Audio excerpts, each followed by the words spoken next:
حول ولا قوة إلا بالله العلي العظيم.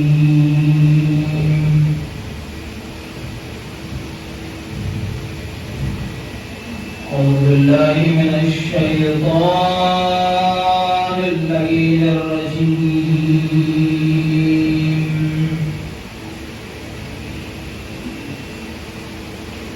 بسم الله الرحمن الرحيم.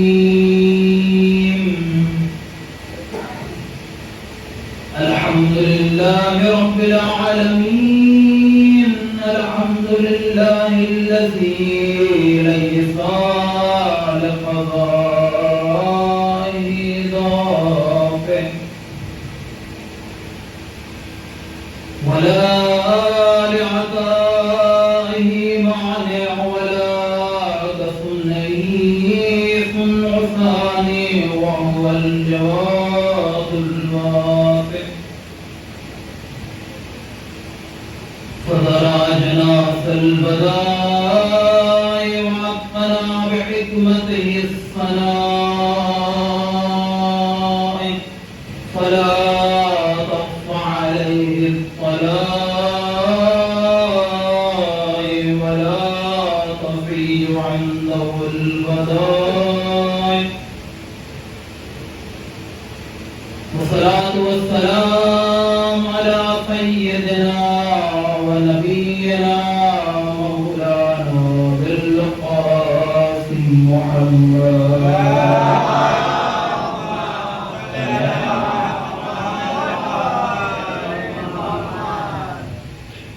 وعلى آل بيته الطيبين الطاهرين المعصومين المنتخبين المنتجبين الذين عذب الله عنهم الرجس وطهرهم تطهيرا.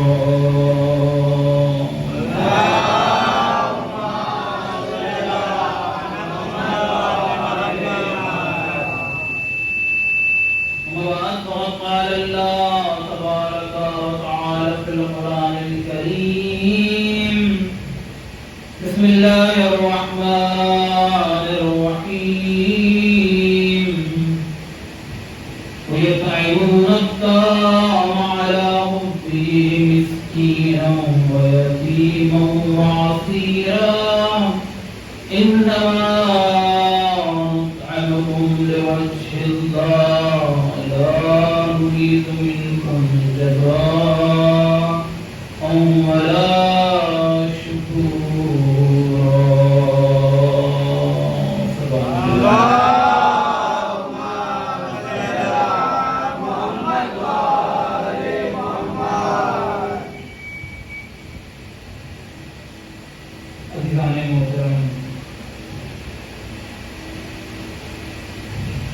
ایک مرتبہ ہمارے محترم ہمارے درمیان پھر سے آ گیا بہت ساری برکتوں کو لے کر، بہت ساری رحمتوں کو لے کر.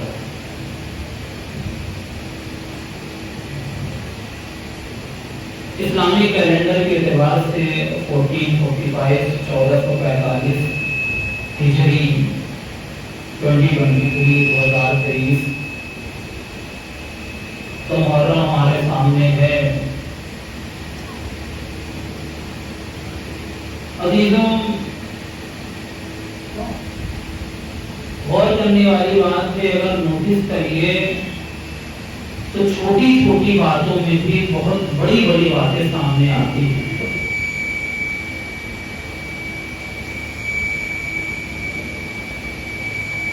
ہم بخوبی اس چیز سے واقف ہیں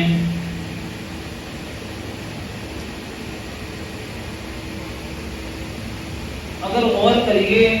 میں نے آپ کو بتایا کہ ایک مرتبہ ماہ محرم پھر بہت ساری عبادتوں کو لے کر، رحمتوں کو لے کر، برکتوں کو لے کر ہمارے سامنے موجود ہے.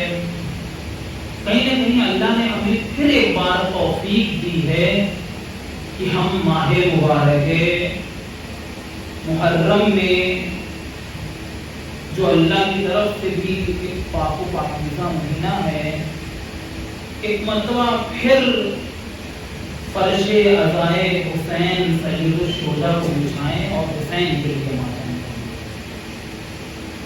بہت سارے ایسے لوگ ہیں جو شاید پچھلے سال تھے اور اس سال موجود نہیں ہیں۔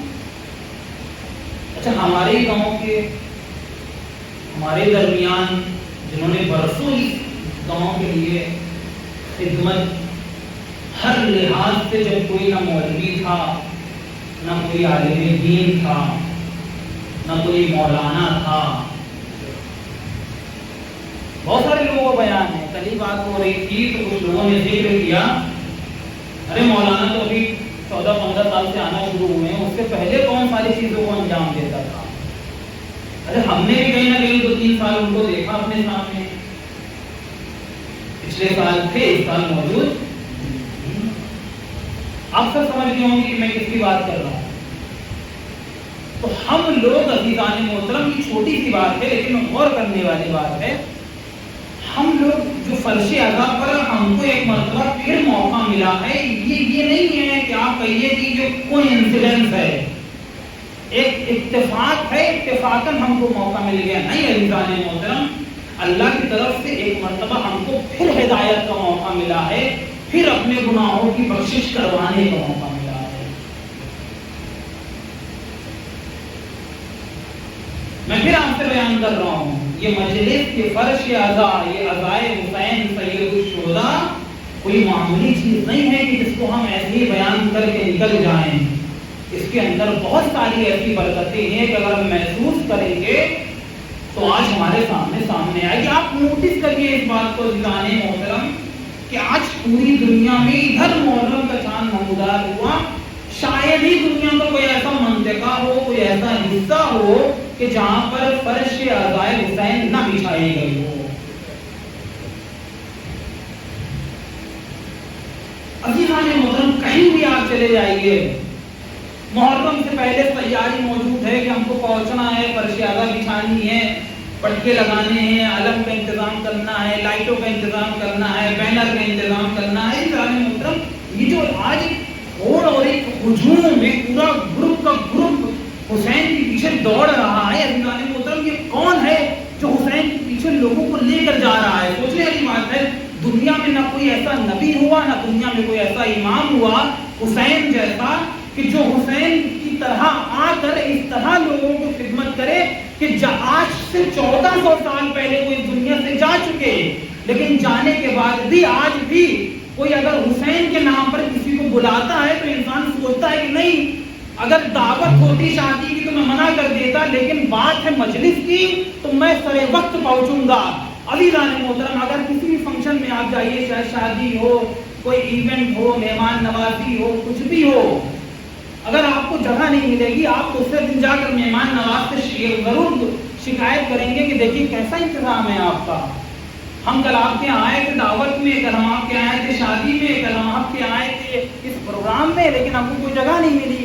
یقین جانے جب سے اس مجلس کا سلسلہ شروع ہوا ہے، آج تک کوئی ایسا شخص ہے جس نے مجلس برپا کرنے والے سے یہ شکایت کی ہو کہ ہم تمہارے گھر تو آئے تھے لیکن مجھے باہر بیٹھنے کی جگہ ملی، اندر بیٹھنے کی جگہ نہیں تھی؟ کوئی ایسا نہیں ہوتا۔ یعنی شکایتیں ساری کی ساری ختم ہو جاتی ہیں جہاں پر حسین کا نام آ جاتا ہے۔ اللہ اکبر، عزیزان محترم، ایسا حسین نے کر ہی کیا دیا اپنی زندگی میں کہ آج حسین کا ہم اتنا ذکر کر رہے ہیں۔ یقین جانیے عزیزان محترم کہ ابھی بقرعید کی جو قربان گزری ہے، جب جناب ابراہیم نے اپنے بیٹے کو خواب میں دیکھا کہ میں اپنے بیٹے کو ذبح کر رہا ہوں، تو پوچھا کہ یا بنیا ماذا ترى، تمہاری کیا رائے ہے، تم کیا کہتے ہو؟ ایک مرتبہ بیٹا بھی چونکہ نبی ہے، باپ بھی نبی ہے، تو بیٹے نے کہا کہ یا ابت افعل ما تؤمر، وہ چیز انجام دیجیے جس کا آپ کو حکم دیا گیا ہے، ستجدنی انشاءاللہ من الصابرین، انشاءاللہ مجھے کس میں سے پائیں گے؟ صبر کرنے والوں میں سے پائیں گے۔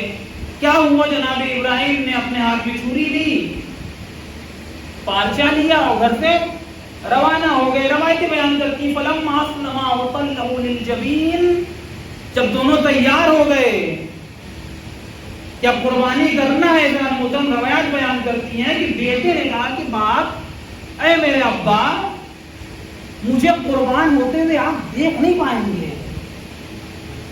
تو مجھے اس طرح سے کاٹیے گا کہ میرا چہرہ آپ کے جانب نہ ہو، میں سامنے دیکھوں، آپ پیچھے کی طرف میرے ہوں. قربانی کا مسئلہ میں آپ کو بیان کر رہا ہوں. میرا سوال کیا تھا؟ میں نے ایک سوال اٹھایا آپ کے درمیان، آج حسین کا ذکر اتنا اور سے کیوں ہو رہا ہے؟ نہ کسی نبی کا ذکر ہوتا ہے، نہ کسی امام کا ذکر ہوتا ہے. امام بھی ہمارے سامنے 14 ہیں، 12 امام ہیں، 4 معصومین ہیں. معصومین کی بات کریے تو پورے انبیاء کے انبیاء معصومین ہیں، لیکن آج تک نہ کربلا کی طرح احد کا ذکر ہوا، نہ کربلا کی طرح صفین کا ذکر ہوا، نہ کربلا کی طرح جنگ جمل کا ذکر ہوا. یہ کربلا کا ذکر کیوں؟ یہ حسین کا ذکر ہی کیوں؟ دوسرے امام کا ذکر کیوں نہیں؟ پھر میں چلتا ہوں اپنی آیتوں کی طرف اور قرآن کی طرف. جب دونوں تیار ہو گئے اور قربانی کا مسئلہ آیا، روایتیں بیان کرتی ہیں بادشاہ باندھا ہے جناب ابراہیم نے، اور ایک مرتبہ خنجر ہاتھ میں لیا کہ اپنے ایک بیٹے کو ذبح کر دیں گے اللہ کی راہ میں. روایتیں بیان کرتی ہیں ادھر چھری چلانے سے پہلے ہی پروردگار عالم نے تمہ بھیج دیا جنت سے، اور کیا ہوا؟ بیٹا قربان نہیں ہوا. اور قرآن عزیزان محترم کیا کہتا ہے کہ قد صدقت الرؤیا یا ابراہیم انک ذلک نجزی المحسنین. اے ابراہیم، تم نے اپنے خواب کو سچ کر دکھایا، ہم اسی طریقے سے محسنین کو جزا دیتے ہیں. اب میں نے قصے جناب ابراہیم کو دیکھا اور قصے جناب امام حسین کو دیکھا. میں نے دیکھا کہ وہ ابراہیم کے سامنے ایک بیٹے کی قربانی تھی، لیکن ابراہیم نے قربان نہیں کیا. اس کے بعد بھی پروردگار عالم کہتا ہے کہ ابراہیم، تم نے خواب کو سچا کر دکھایا.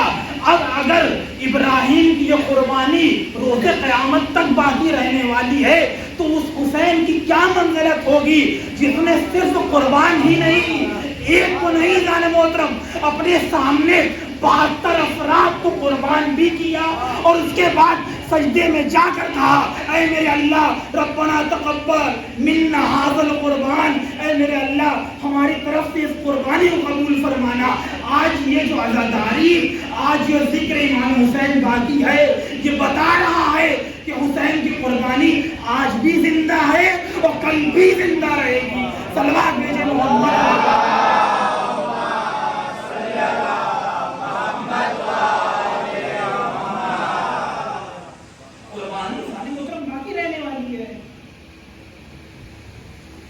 ایک جناب ابراہیم تھے، ایک جناب امام حسین تھے.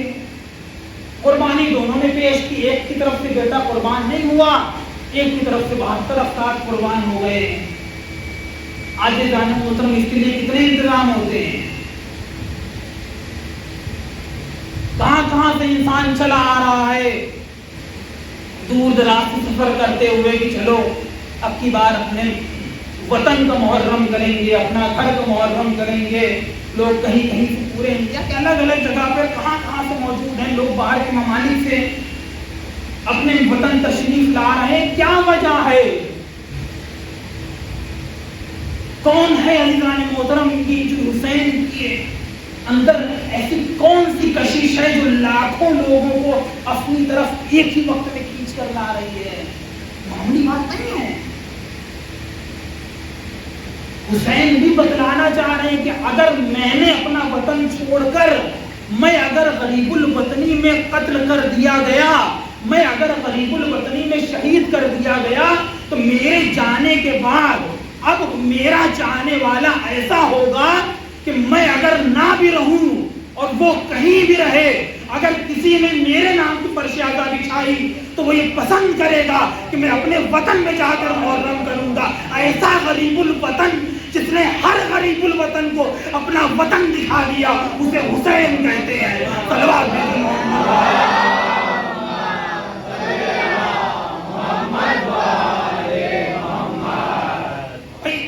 حسین کو غریب الوطن ہی تو کہا جاتا ہے. بھائی یہ گوا سے چلے آ رہے ہیں، یہ گوا سے آ گئے، وہ دلی سے آ گئے، یہ دلی سے آ گئے. زمان صاحب بھی کہیں باہر ہوں گے، وہ بھی چلے آئے.